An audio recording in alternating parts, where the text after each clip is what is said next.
Stereo isomerism से पहले हम लोग स्ट्रक्चरल आइसोमेरिज्म के बारे में पढ़ चुके थे। स्ट्रक्चरल आइसोमेरिज्म में हमने पढ़ा था chain isomers, position isomers, ring chain isomers, tautomerism, metamerism और फंक्शनल आइसोमेरिज्म। हमने उसमें आपको सारे एग्जांपल्स कराए थे। हमने उसमें आपको बताया था कि कैसे टॉटोमर्स जो होते हैं, कीटोइनोल जब ट्रांसफॉर्मेशन होता है वो फंक्शनल आइसोमर्स भी होता है। उसमें टॉटोमेरिज्म में हमने आपको बताया था कि किस तरह से कीटोन इनोल कन्वर्जन में कीटोन हमेशा इनोल से ज्यादा स्टेबल होता है, लेकिन इनोल उन कंडीशंस में ज्यादा स्टेबल होता है जिसमें वह एरोमेटिक रिंग बनाता है।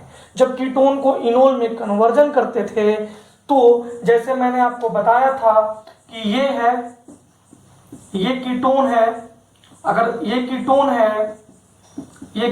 है और अगर ये इनोल में ट्रांसफर होगा तो ये बनेगा इनोल, और ये एरोमेटिक रिंग है इसलिए 99% मिलता है, ये कम मिलता है इसलिए ये ज्यादा स्टेबल है। ये सारी बातें हम लोग पिछले क्लास में कर चुके हैं। अब हम पढ़ेंगे स्टीरियो आइसोमेरिज्म। आज का हमारा टॉपिक है स्टीरियो आइसोमेरिज्म। देखो बच्चों, स्टीरियो आइसोमेरिज्म, स्टीरियो का मतलब होता है ओरिएंटेशन। स्टीरियो आइसोमेरिज्म का मतलब है same molecular formula, same structural formula. याद करो, जब मैंने आइसोमेरिज्म पढ़ाया था, स्टार्ट किया था, तो मैं आपको बताया था कि जो पहले से आपका डिफिनीशन है same molecular formula and different structural formula is called isomerism. This is totally false. Actually, isomerism is same those two or more compounds having same molecular formula but different physical and chemical properties। तो ये यहां से clear होता है। देखो, stereo isomerism है same molecular formula, same structural formula but different spatial arrangement of atoms oblique groups. कहने का मतलब है डिफरेंट ओरिएंटेशन इन 3 डायमेंशन। अब देखो जरा, ये ए है, ये बी है, ये एक स्ट्रक्चर है। ये स्ट्रक्चर मैंने बताया है, जैसे ए बी है, इसके साथ डी, इसके साथ सी। अब ये देखो D A B C same structure है, बट ये डी सी एक तरफ था और ये दोनों तरफ हो गया, दो तरफ हो गया।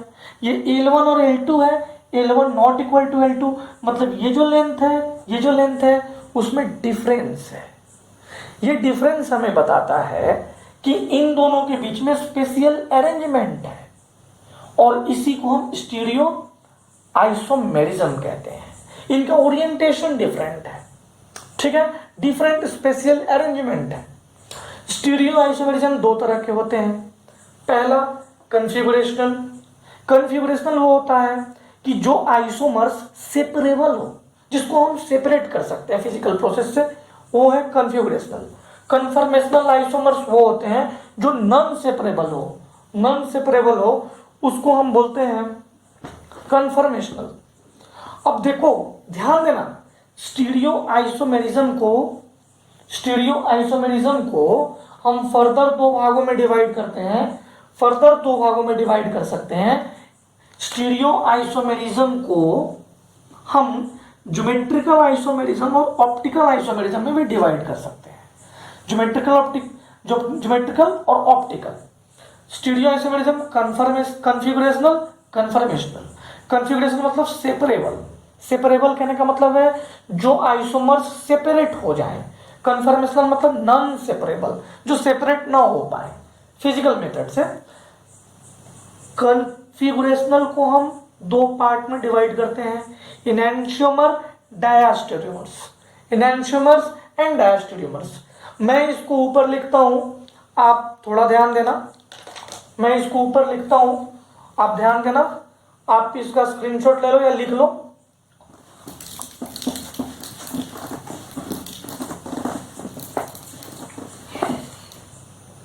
मैंने लिखा है कन्फिगुरेशनल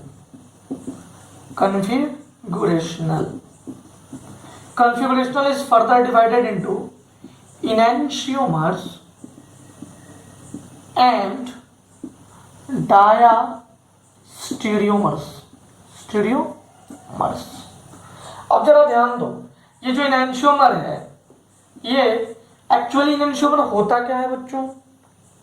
इनैंशियोमर होता क्या है? इनैंशियोमर होता क्या है? It is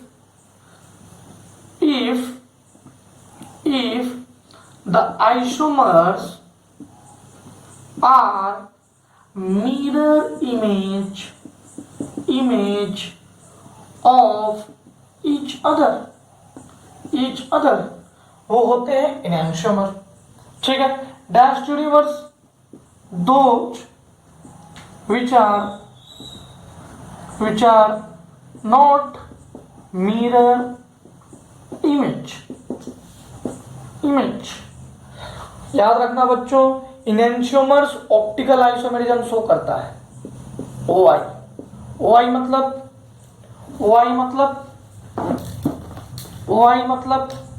optical isomerism.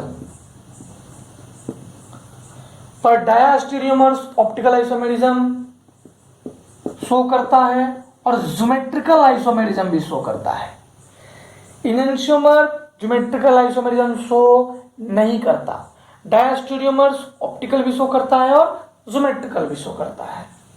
इसे आप लिख लीजिए। ठीक है। अब हम ज्योमेट्रिकल आइसोमर्स पढ़ेंगे। ज्योमेट्रिकल आइसोमर्स में क्या होता है उसके ढेर सारे एग्जांपल्स देखेंगे। एलिन्स में, बाइफेनाइल्स में, स्पाइरो में, सिंपल चेन में, साइकिल में, ये सारे चीज पढ़ेंगे हम। ठीक है बच्चों।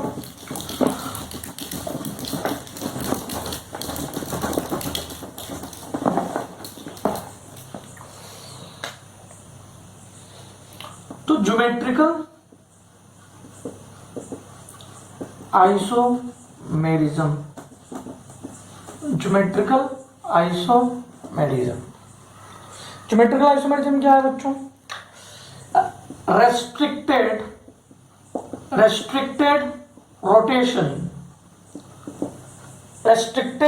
rotation। ज्योमेट्रिकल आइसोमेरिज्म क्या है बच्चों?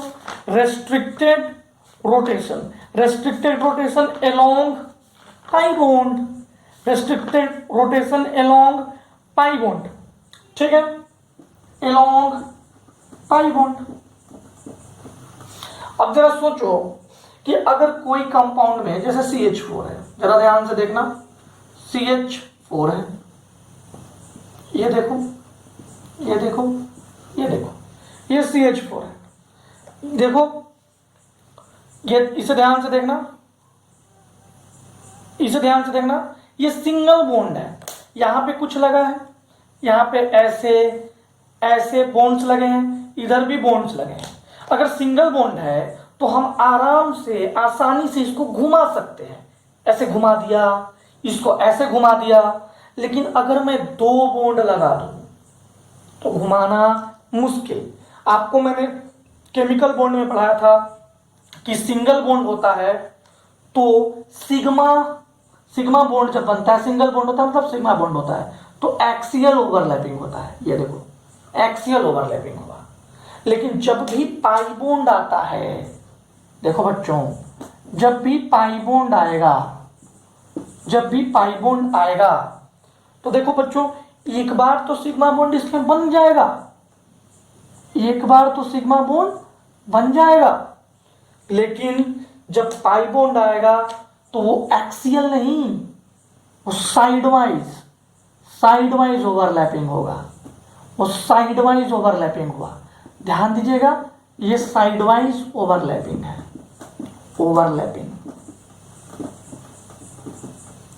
अब जरा सोचो, ये एक्सियल है, ये साइडवाइज है।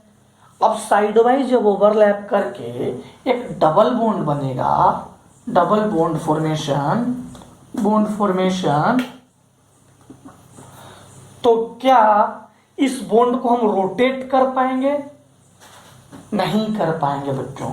देन रोटेशन ऑफ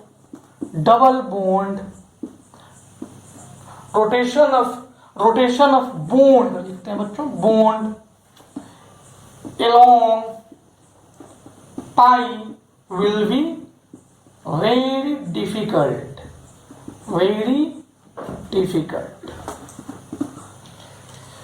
ठीक है बच्चों, ज्योमेट्रिकल आइसोमेरिज्म का पहला पॉइंट होता है कि ये पाई बॉन्ड या किसी भी तरीके से रेस्ट्रिक्टेड रोटेशन हो जाए। ये बात आपको समझ में आई? समझ में आई? जरूरी नहीं है कि पाई बॉन्ड हो, साइकिल भी हो सकता है, बाइफेनाइल्स भी हो सकते हैं, स्पाइरो भी हो सकते हैं, एलिन्स भी हो सकते हैं। एलिन्स अल्टरनेट एडजेसेंट डबल बॉन्ड्स ये भी हो सकते हैं, स्पाइरो भी हो सकते हैं, कुछ भी हो सकता है। तो आप इसका स्क्रीनशॉट लो या लिख लो को नोटबुक में लिख लीजिए। ठीक है, अब हम कुछ क्वेश्चंस करेंगे। क्वेश्चन से पहले एक पॉइंट तो हमने यहां लिख लिया, फर्स्ट पॉइंट हमने लिख लिया। अब हम इसके सेकंड पॉइंट पे आते हैं। सेकंड पॉइंट पे आते हैं। सेकंड पॉइंट पे आते हैं।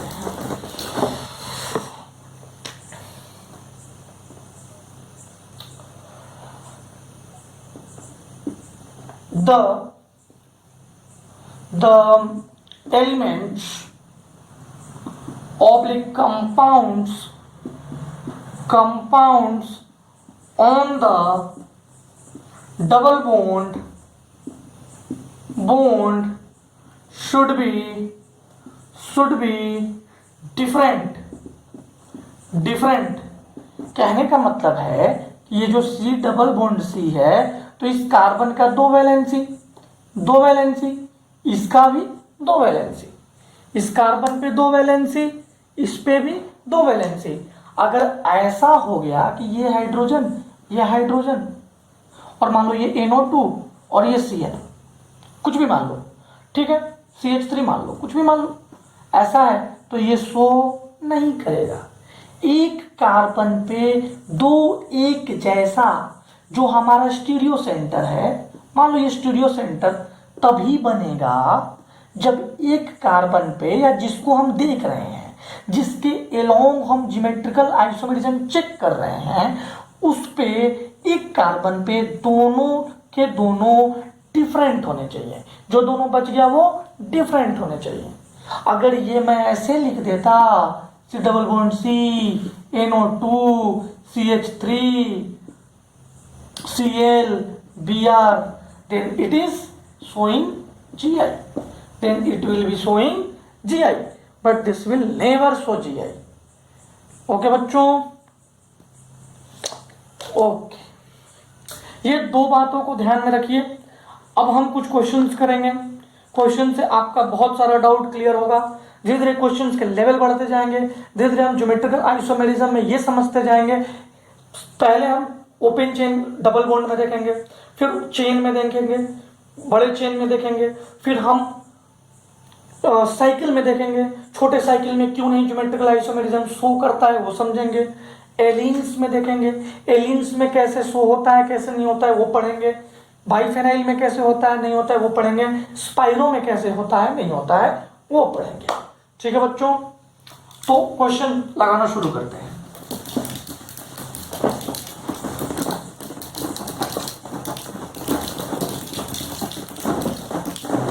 मैं पहले एक क्वेश्चन से आपको समझाऊंगा, इसके बाद ढेर सारा क्वेश्चन लिखूंगा, आपको बनाने का टाइम दूंगा। एक्चुअली मैं टाइम नहीं दूंगा, आपको वीडियो को पॉज करना है और बनाना है। ठीक है, चलो स्टार्ट करते हैं। पहला question, example 1, C double bond C Cl H C double bond C Cl H इसको कहते हैं सिस, इसको कहते हैं ट्रांस। और देखो इस कार्बन पे दोनों डिफरेंट, इस कार्बन पे दोनों डिफरेंट। सिस ट्रांस का मतलब है कि दो सेम ग्रुप एक side, two same group at one side. Trans का क्या मतलब होगा? ट्रांस का मतलब होगा two opposite two same group at opposite side. ठीक है, तो आप सिस कौन है, ट्रांस कौन है, आसानी से पहचान सकते हो। चलो example two C double bond C CH3 H C double bond C CH3 H। Example three CH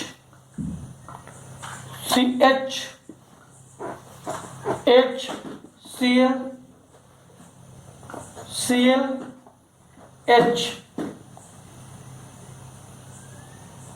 okay, देखो बताओ क्या है ये। अब ध्यान से देखो, ये ट्रांस है, आप इसको ध्यान से देखो, ये सिस है। जरा ये ध्यान से देखो और बताओ मुझे, इसको ध्यान से देखो और मुझे बताओ कि ये क्या है। आप देखो इसमें तो डबल बॉन्ड है ही नहीं, और एक कार्बन पे हाइड्रोजन भी है, ये हाइड्रोजन भी है, ये हाइड्रोजन भी है, दो आइडेंटिकल आ गया, यानी कि ये तो जीआईसो करेगा ही नहीं करेगा। बताओ, ये तो जीआईसो करेगा ही नहीं। मेरी बात समझ में आ गई? ओके चलो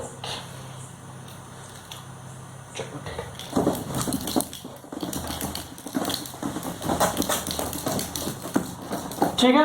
तो हमेशा याद रखिएगा, आपको याद रखना है कि जो दो सेम ग्रुप एक साइड सिस, दो opposite group different side trans.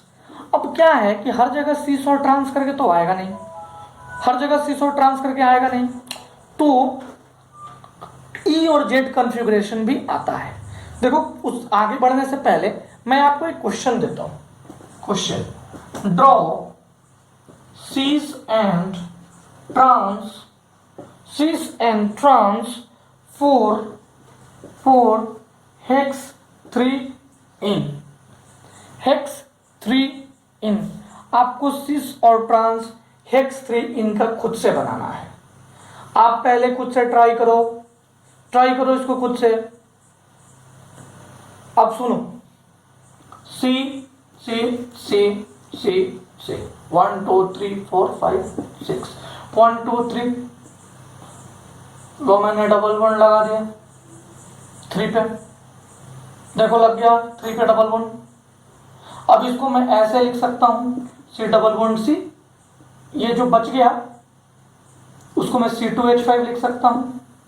जरा ध्यान से देखना, ये जो बच गया इसके साथ में इसको C2H5 लिख सकता हूं, ये जो बच गया इसको भी मैं C2H5 लिख दूं, H। ये हो गया सिस। वैसे ही मैं इसको C2H5 लिख दूं, मैं इसको C2H5 लिख दूं, H। ये हो गया अपना ट्रांस, सिस और ट्रांस। मेरी बात समझ में आ गई? ऐसा ही कोई भी क्वेश्चन मिलेगा तो आप कर लोगे बच्चों, कर लोगे? ठीक है।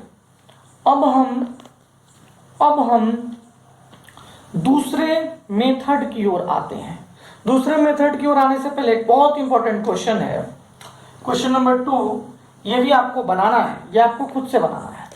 आपको बनाना है ब्यूट 2 in 1,4-डाइओइक एसिड। इसका सिस और ट्रांस कॉन्फ़िगरेशन आपको खुद से लिखना है। लिखो बच्चों,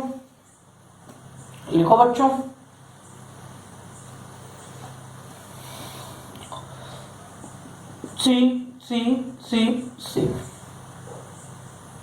1 2 लगा दिया, 1 4, तो इस पे डबल बॉन्ड O H, इस पे भी डबल बॉन्ड O H, हमारा ये दिया हुआ है। इससे हमको सिस और ट्रांस बनाना है। जरा देखो, ये है हमारा stereo centre.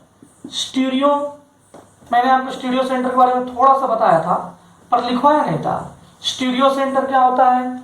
Centre along which GI is seen। अब ध्यान दो, अब जरा ध्यान दो, C डबल बॉन्ड C।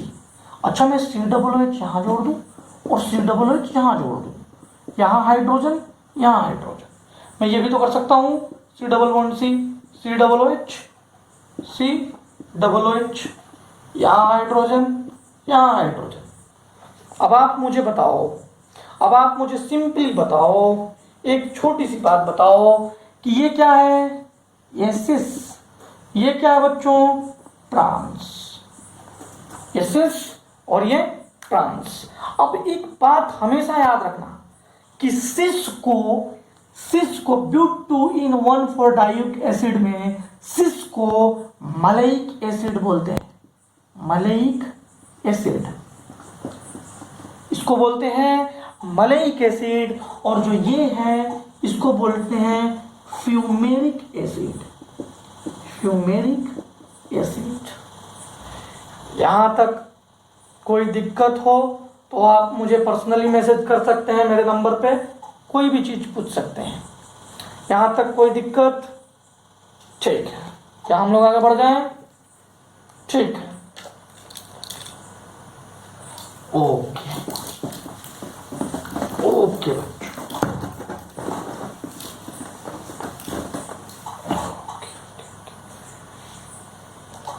अब एक एग्जाम्पल नंबर शायद 4 था, एग्जाम्पल नंबर 4 हम करते हैं।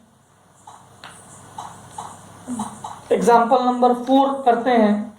एग्जाम्पल नंबर 4 में हमें सिनेमिक एसिड के बारे में, सिनेमिक एसिड सिस्टोन्स करना है। देखो क्या है ये सिनेमिक एसिड? एक नया नाम है। ये नाम जो मैं अभी फॉर्मूला लिखने वाला हूं उसे आपको याद रखना है।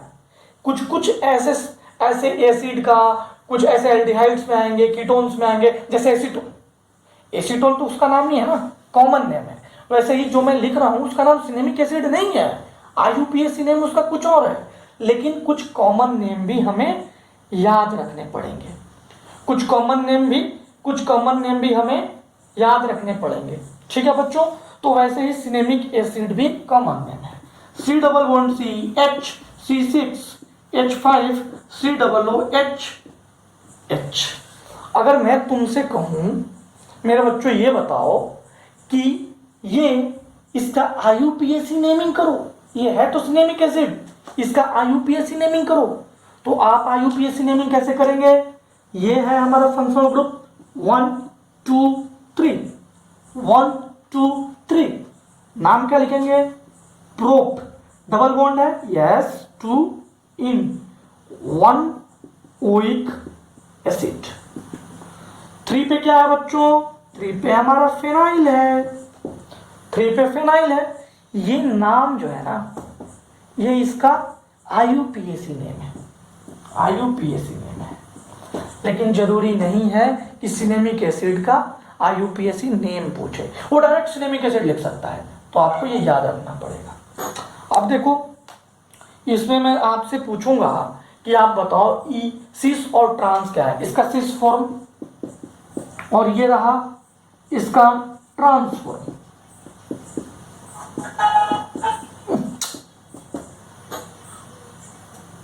इसका सिस फॉर्म, ये रहा इसका ट्रांसफॉर्म। एक्चुअली में मैंने आपको अभी अभी क्या बताया था कि सिस वो होगा जब सेम रहेंगे। देखो ये C6H5 है, ये COOH है, सेम तो है ही नहीं, सेम तो ये है ही नहीं, तो सिस ट्रांस नहीं। ऐसे कॉन्फ़िगरेशन के लिए हम, ऐसे आइसोमर्स के लिए हम EZ का प्रयोग करते हैं, ऐसे के लिए हम EZ का प्रयोग करते हैं। दोनों बिल्कुल सेम है, Z is cis, E is trans. Z cis है, E ट्रांस है। मेरी बात ध्यान से सुनिएगा। अब हम EZ कॉन्फ़िगरेशन पढ़ेंगे। इस एग्जाम्पल में अब आप बताओ, ये सारा प्रायोरिटी ऑर्डर पे जाता है, ये सारी बातें प्रायोरिटी ऑर्डर पे जाती है। हमने अभी भी सिस ट्रांस कॉन्फ़िगरेशन में प्रायोरिटी देखा। प्रायोरिटी में क्या देखा हमने? प्रायोरिटी में ये देखा कि किसका एटॉमिक नंबर और एटॉमिक मास ज्यादा है। प्रायोरिटी प्रायोरिटी में क्या चेक किया? Atomic number should be greater, hence atomic mass should be greater. Same चीज इजेड में है भैया, इसमें दोनों ग्रुप एक जैसे होते थे, इसमें दोनों ग्रुप एक जैसे नहीं होंगे। तो सिस ट्रांस देखना थोड़ा इजी था, इजेड देखना थोड़ा इजी नहीं है। तो देखो ये डबल बॉन्ड है, इन दोनों में हमने तो पता है कि इस कार्बन पे जाएंगे जहां स्टीरियो सेंटर है, वहां वाले पहले कार्बन पे गए, मैंने देखा यहाँ कार्बन है, हाइड्रोजन है, बल्कि कौन? बल्कि ये इन दोनों में गए, बल्कि ये। तो हमने क्लियरली देख लिया कि ये हो गया E और ये हो गया Z, E और ये हो गया Z। तो इतना आसान आगे आने वाला क्वेश्चंस नहीं आएगा। ये अभी तक यहाँ तक आप याद कीजिए, समझिए, कोई डाउट होगा पूछिए। अगले लेक्चर में हम फिर से इसी के बहुत सारे क्वेश्चंस करेंगे। इजेड के बारे में पढ़ेंगे, फिर हम सीन एंटी के बारे में पढ़ेंगे, जब एल्डोक्साइन्स वगैरह बनेगा, एल्डिहाइड और हाइड्रोक्सिल अमीन बन के एल्डोक्साइन बनाएगा, तो सीन एंटी पढ़ेंगे। इसके बाद में हम एन डबल बॉन्ड एन के बारे में पढ़ेंगे, फिर हम रेस्ट्रिक्टेड रोटेशंस किस तरह से साइक्लिक कंपाउंड में होता है उसके बारे में पढ़ेंगे। फिर बाकी तो हम धीरे धीरे करके इस ज्योमेट्रिकल आइसोमर्स का सारा कॉन्सेप्ट सीखेंगे। तब तक के लिए आप इसको अच्छे से नोट डाउन करें। कोई डाउट हो बेझिझक पूछें। Okay, thank you.